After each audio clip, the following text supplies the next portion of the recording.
Thanks for joining us today. We want to talk about COVID 3 years later, what we've learned, what's changed. I know from a business operations standpoint, I've seen a lot of changes.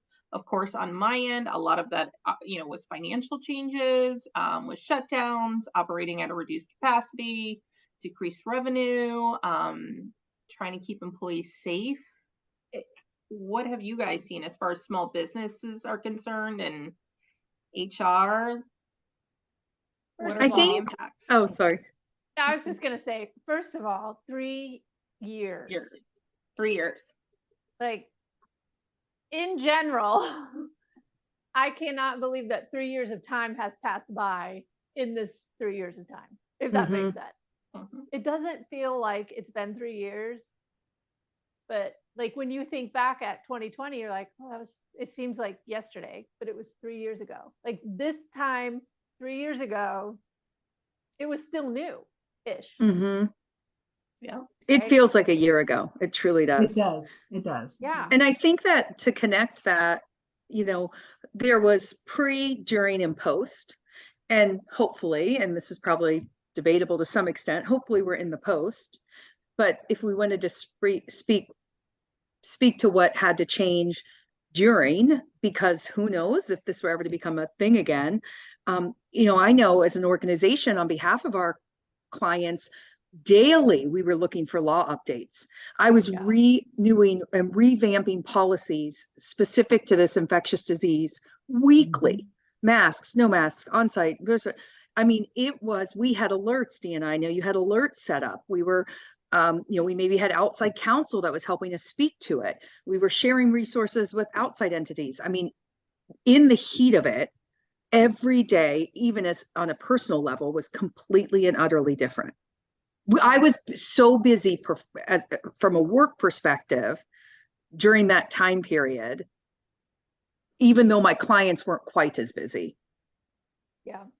Yeah, that was the weird dynamic, wasn't it? It was like we're being fed from a fire hose this national emergency declaration, which then revamps the EOC. It revamps what you can ask people, how you can treat them as far as the infectious disease. And then they're putting in these restrictions with COVID and these tax incentives, like all of these different things are just bam, bam, bam, bam, bam, bam, bam. And we're trying to figure out what that means from an HR perspective, because at the same time, our clients will hear pieces of it on the news and then they'll call and say, what does this mean for us? And then we have to be like, bam, bam, bam, bam, bam, bam, bam. And some of it you just don't know until you wait an hour until there's an update. And then you're like, okay, the Department of Labor just said this. So now we can, move forward. And you had to, on the fly, you had to put together a remote policy and tailor it to a certain group or, a certain company or something like that. And that was difficult. But all the companies were different. They wanted to, their safety, what they wanted to implement from a safety perspective ranged the gamut. And so we had to maintain legal compliance, but flex to the client. We also have clients that could work remote, clients that had to be on site. We work with factories and warehouses and shipping and logistics companies that even attorneys who had to be at the courthouse. We had companies that we had to cater to that had to be on site. And we're managing also our own families and people getting sick and companies, people getting really ill at some companies. And, everyone was managing this, but I guess my point, because the conversation here is primarily around 3 years later, is what was happening then not only impacts 3 years later, but is something to note, because who knows, it may happen again, God forbid. So, heaven forbid. Yeah, we're still, sorry. And recording. Right. I'll edit it out. Don't worry now. Thank you. Well, and we're still seeing supply chain issues. And I know people had to be flexible and pivot quickly too. Not only was all this information coming in, but if you didn't have an online presence, you had to create an online presence in order to create revenue. And you had to pivot to remote work in some cases and trying to keep the employees safe. That looked so different with the pandemic. Everything in a nutshell. And now 3 years later, I think the perception of HR has changed. We are no longer seen as the, I hate to say it, but the scary department that no one wants to visit. We are truly the partner of the employees. I mean, they really value us because we are the ones they leaned on throughout this whole process. And we're, if I can say it, we're no longer the Tobys of the office. We are just, we're there for them. They know we're there for them. And not only that, but we now have a seat at the table. If we didn't before, we've solidified it. We have a seat at the table now. We're sitting pretty close to the CEO because we were able to guide the employees through that, and they now know that. So that is in itself a definite change from a lot of HR functions. And we used to be the administrative arm. We're still that, but we are so much more. So it's really changed. Yeah, and it wasn't even just guiding the employees through it. It was guiding those CEOs and the executives through it because they needed to make, I think this is the one, even though most business decisions should be made with the humans that are doing the work in mind, this is the one period of time that I can recall where whatever decision they made with the humans that are making things happen every day would be the make or break of their organization for the most part, right? If you think about it.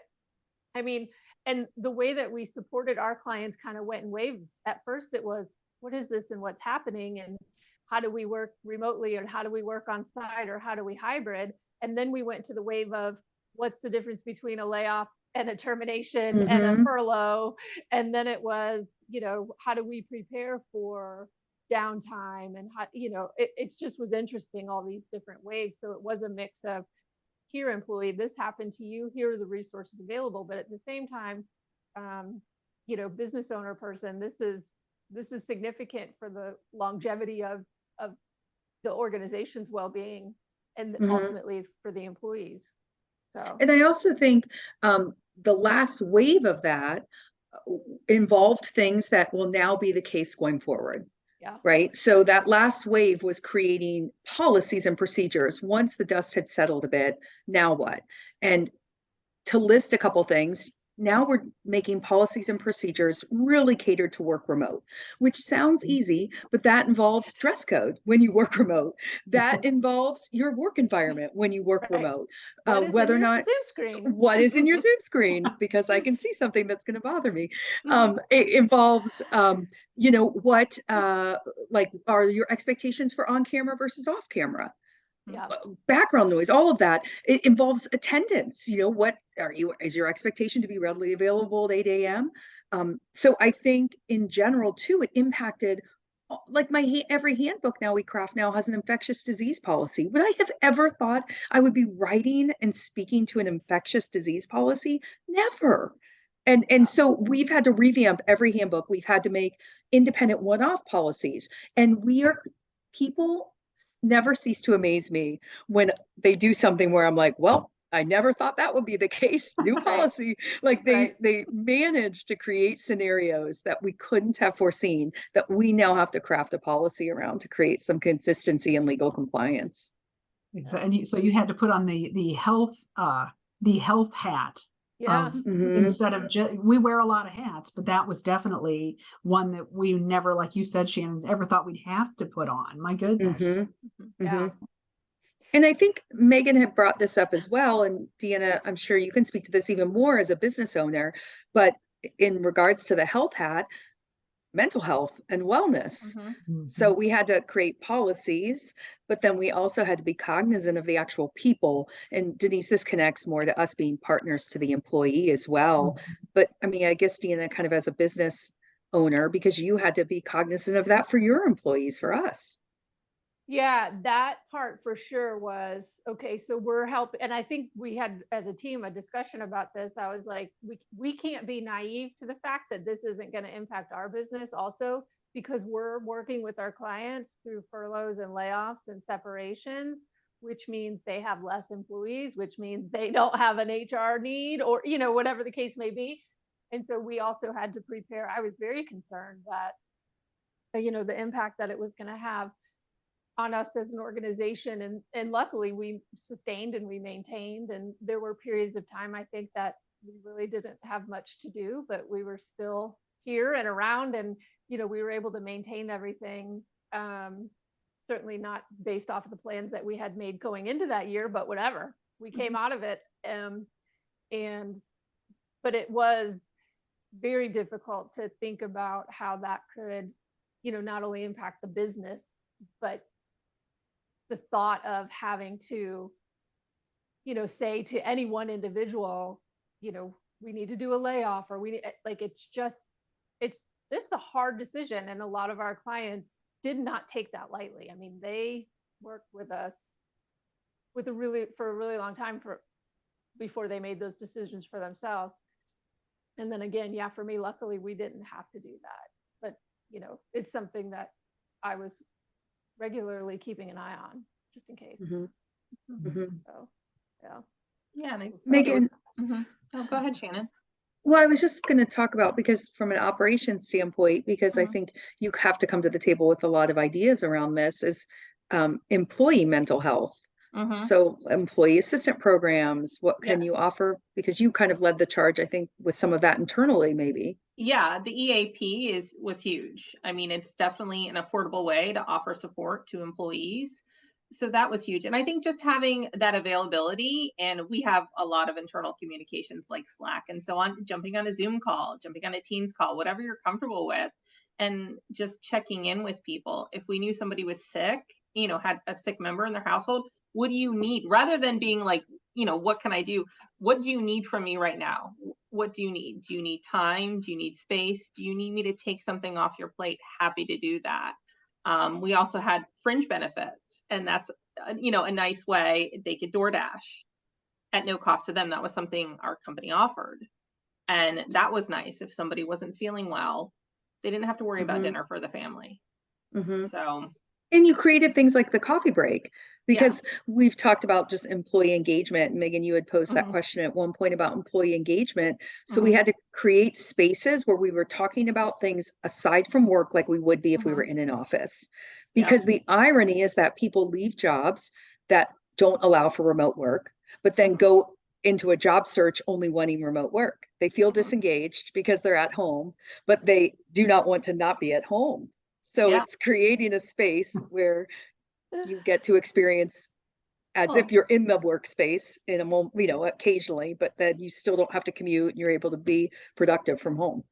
Yeah, like a water cooler break. I mean, we would gather around the water cooler and chit chat about something. Well, our coffee breaks are that 15 minutes of non-work talk, and we just, enjoy each other's company, because I think it can be really easy, especially if you went from an office in-person environment to a remote environment, to feel alone, to feel you're not connected with people any longer.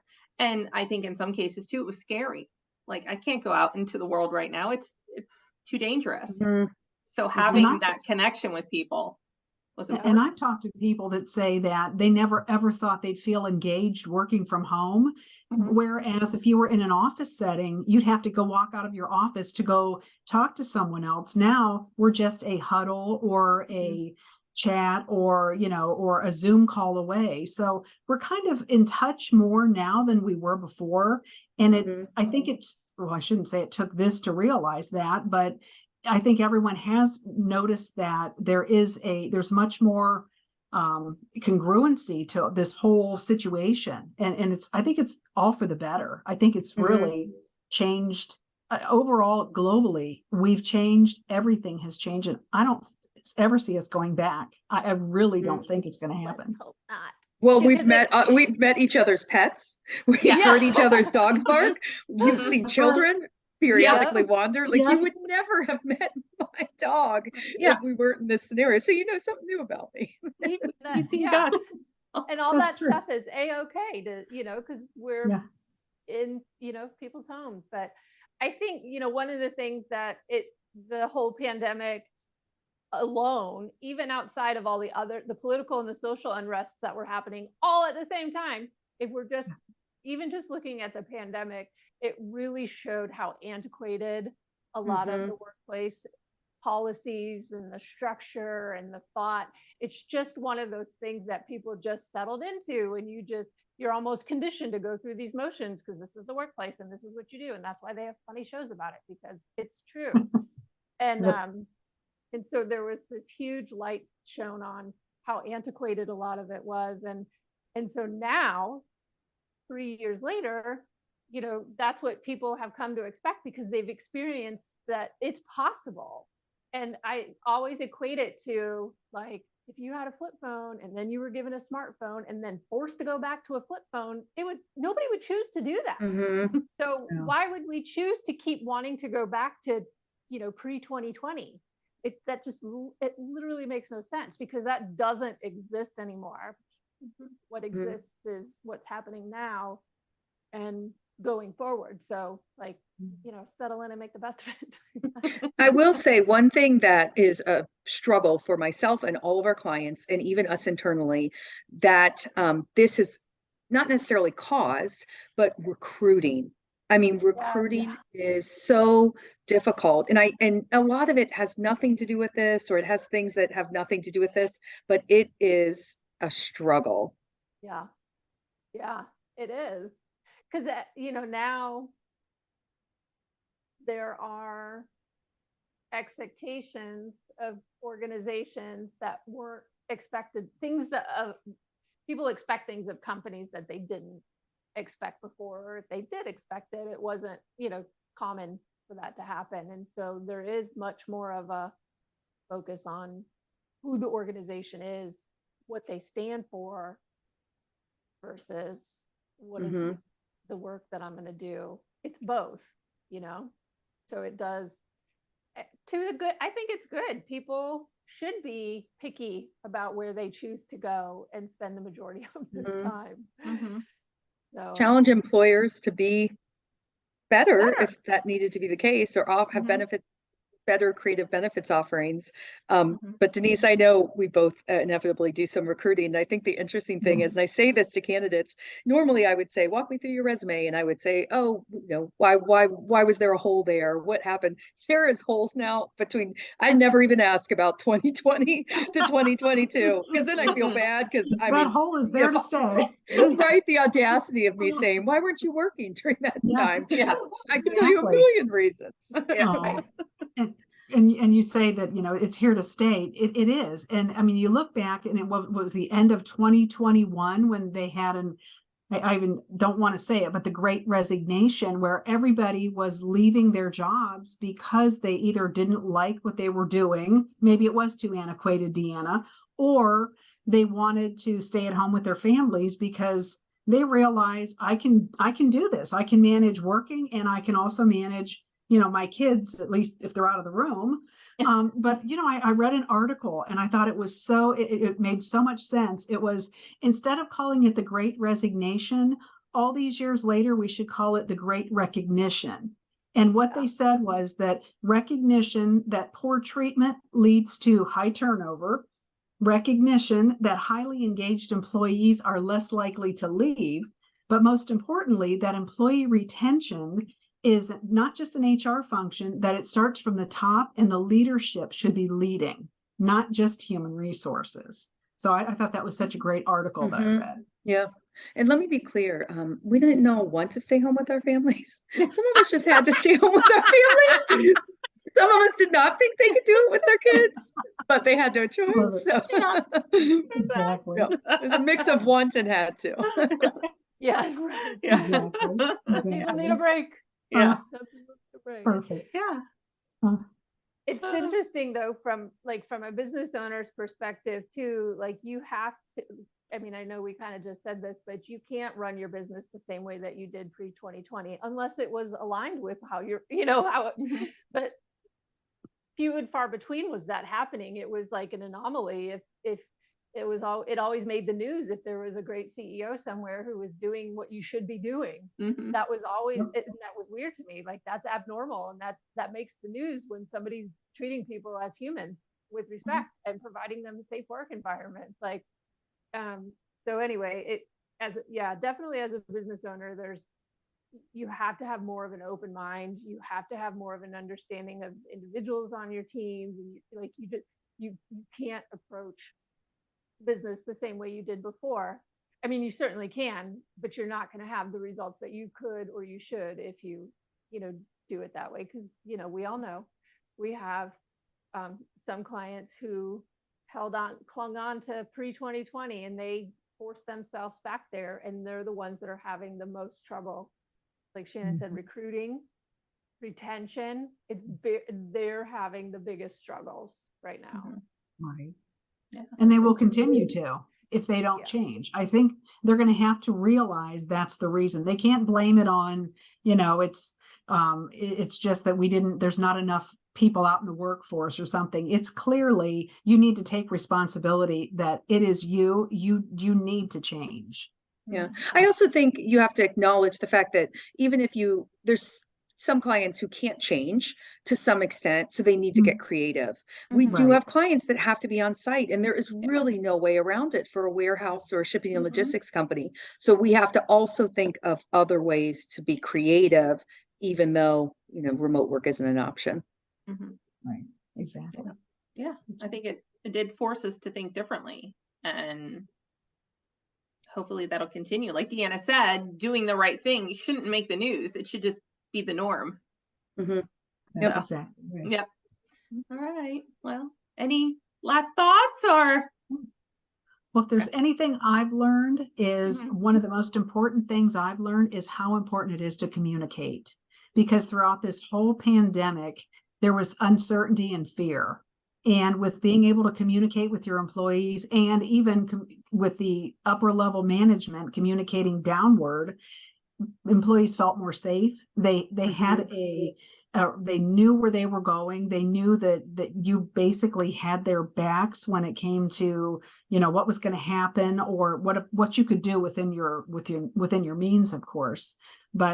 And today you still need to be able to communicate because everybody, a lot of people are remote. You're right, Shannon, not everybody can. There are always positions where you can't do that, but I think a renewed culture of trust has formed from this whole pandemic, which is, if who would have ever thought something good would have come from this, but I really think it has. And that trust also comes from upper management saying, we don't know yet. Right. We're as uncertain as you, but we're on it. So trust us, and vice versa. So That's anyway. Yeah, definitely. All right. Okay. That was fun. That was Thank fun. you. That was fun. Thanks. All right.